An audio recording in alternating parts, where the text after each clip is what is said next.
2 जून की रोटी। एक रोटी, कई रूप, प्रेम, पीड़ा और पहचान का प्रतीक। हम जिंदा हैं क्योंकि 2 जून की रोटी है। ये वाक्य सुनने में जितना साधारण लगता है, उसकी गहराई उतनी ही असाधारण है। 2 जून की रोटी केवल खाने का जरिया नहीं, यह इंसान की जिंदगी का मूलाधार है। ये रोटी प्रेम का कारण बनती है तो हिंसा की जड़ भी है। कोई इसके लिए खेतों में पसीना बहाता है, कोई सड़कों पर संघर्ष करता है तो कोई इसके बिना भूख से दम तोड़ देता है। 2 जून कोई तारीख नहीं है, बल्कि जीवन के 2 अनिवार्य पड़ाव है।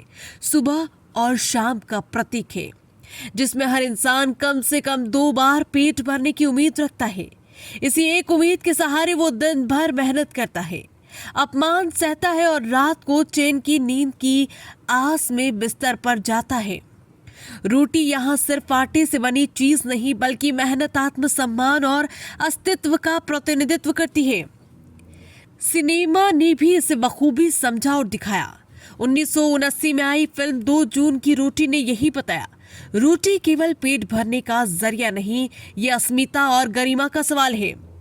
एक गरीब किसान की जिंदगी में जब रोटी छिनती है, तब उसकी भूख केवल शारीरिक नहीं रहती, वो सामाजिक और राजनीतिक हो जाती है।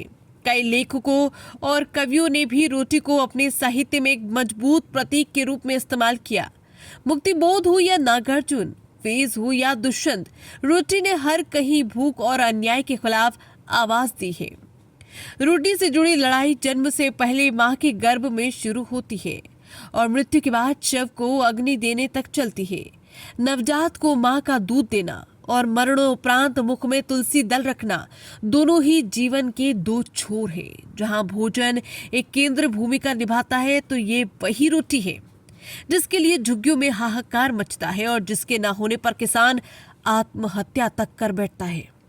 इसलिए 2 जून की रोटी महज एक मुहावरा नहीं है, ये भारतीय समाज का आईना है, जिसमें हर इंसान रोज अपनी भूख के लिए जीता है और कभी कभी मरता भी है। ये रोटी प्रेम में सहयोग देती है, लेकिन जब छिन जाती है तो क्रांति की चिंगारी भी बन जाती है। यही रोटी है जो इंसान को इंसान बनाए रखती है और उसकी मानवता की आखिरी पहचान बन जाती है।